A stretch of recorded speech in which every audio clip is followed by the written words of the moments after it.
Good morning everyone. मैं doctor सुधा मित्तल। आज का बच्चों अपना टॉपिक है संगठन का महत्व, सिग्निफिकेंस और इम्पोर्टेंस ऑफ ऑर्गेनाइजेशन। संगठन प्रबंध का क्या होता है? एक महत्वपूर्ण तंत्र है जिसमें व्यवसाय का संचालन, समन्वय एवं नियंत्रण को प्रभावशाली बनाया जा सकता है और उसको एक संगठन के अंतर्गत प्रभावशाली बनाने के लिए ताकि संस्था के अंतर्गत अधिक से अधिक उत्पादन हो सके, अधिक से अधिक अच्छे कार्यों को प्राप्त किया जा सके।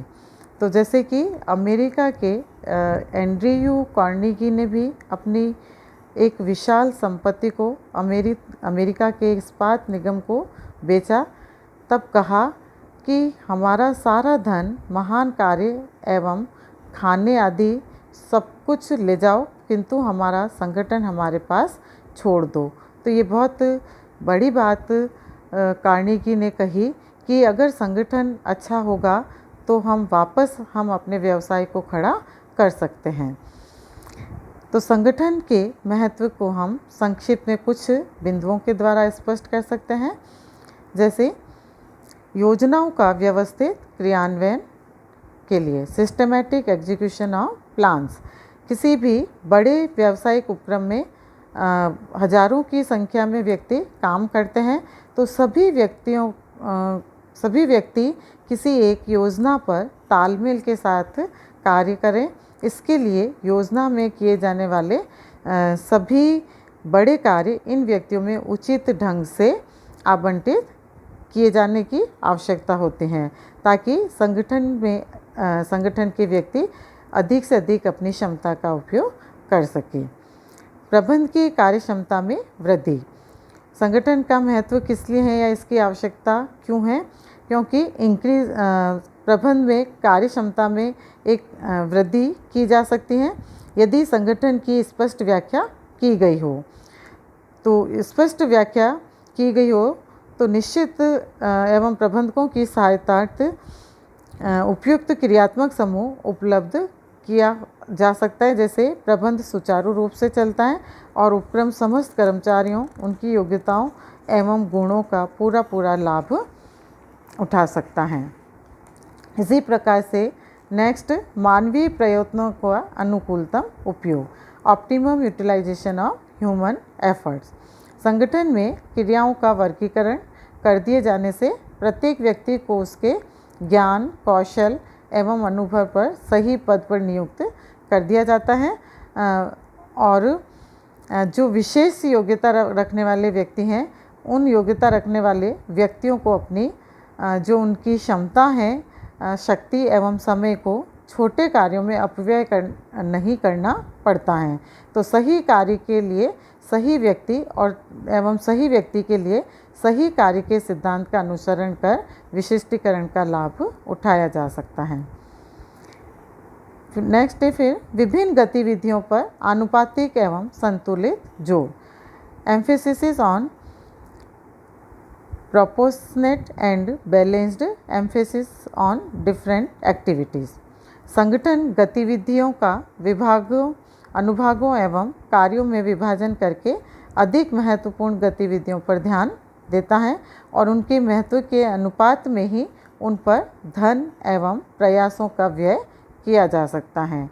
तो कम महत्व की क्रियाओं को नैतिक ढंग से नीचे के स्तर पर ही संचालित कर लिया जाता है और महत्वपूर्ण एवं गंभीर समस्याएं जो चुनौतीपूर्ण स्थिति पैदा करती हैं, उच्च प्रबंधकों द्वारा हल कर दी जाती हैं।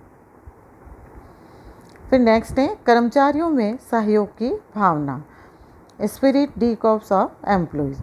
प्रभावी संगठन कर्मचारियों में पारस्परिक सहयोग की भावना जागृत करता है, क्योंकि वह व्यक्ति तथा व्यक्तियों एवं उपक्रम के मध्य मतभेदों को समाप्त करता है।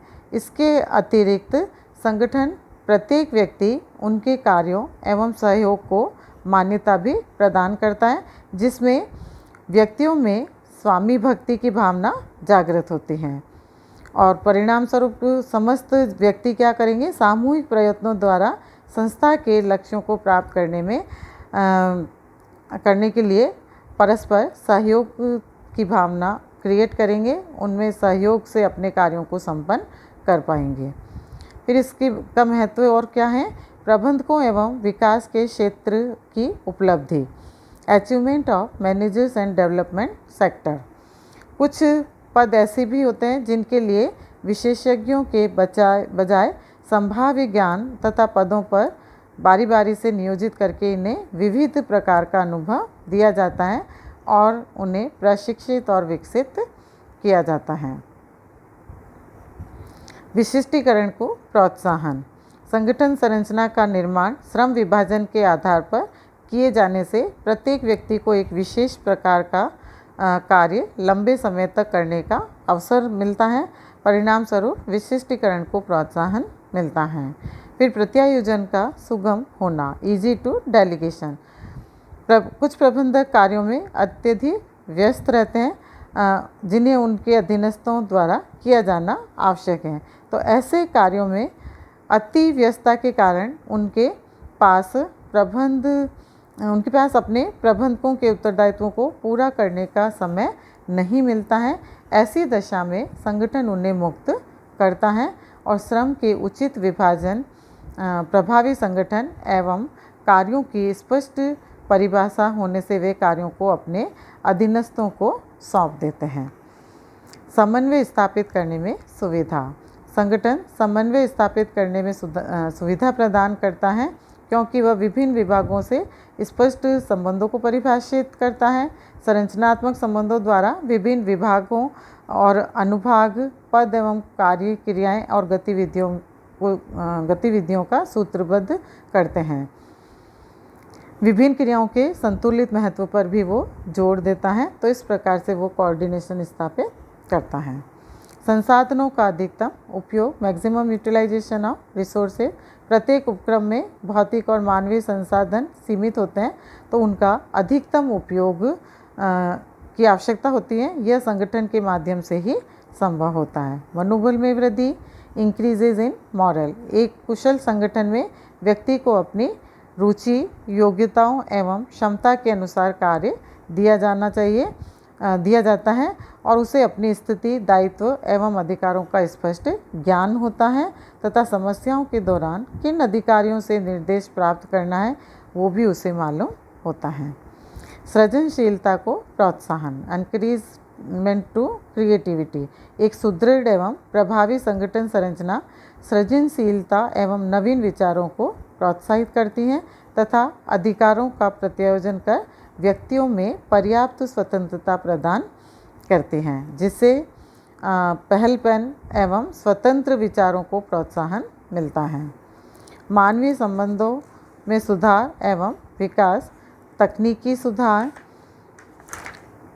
संगठन संरचना के माध्यम से परिवर्तित विज्ञान का उपयोग किया जाता है। उत्पादन प्रणालियाँ प्रयुक्त की जाती हैं। नई मशीनों का उपयोग बढ़ता जा रहा है और वस्तुओं की किस्म को भी बदला जा रहा है जो हम आज की स्थितियों के अंतर्गत देखते हैं। तो इस प्रकार से एक अच्छे संगठन के द्वारा नए तकनीकी विकास संगठन संरचना को बहुत अधिक प्रभावित करते हैं और इन नए घटकों को स्थान देते हुए उच्चतम संगठन प्रारूपों की आवश्यकता होती हैं। और भ्रष्टाचार की समाप्ति, इरेडिकेट्स करप्शन। एक अच्छा एवं सुदृढ़ संगठन अपने कर्मचारियों में व्यक्तिगत गुण जैसे परिश्रम, निष्ठा, दायित्व की भावना, सहचारिता, ईमानदारी ये उनके अंदर कूट कर भरने के प्रयास करता है और इन गुणों को प्रोत्साहित भी करता है ताकि भ्रष्टाचार और निष्क्रियता समाप्त हो सकती हैं। तो इस प्रकार से संगठन का महत्व हम देख सकते हैं इन सारे बिंदुओं के आधार पर, इन सभी बातों के आधार पर। अब अपन नेक्स्ट अध्याय में करेंगे कि एक अच्छे और स्वस्थ संगठन के क्या आवश्यक तत्व होते हैं, एक अच्छे संगठन की क्या विशेषताएं होती हैं। धन्यवाद।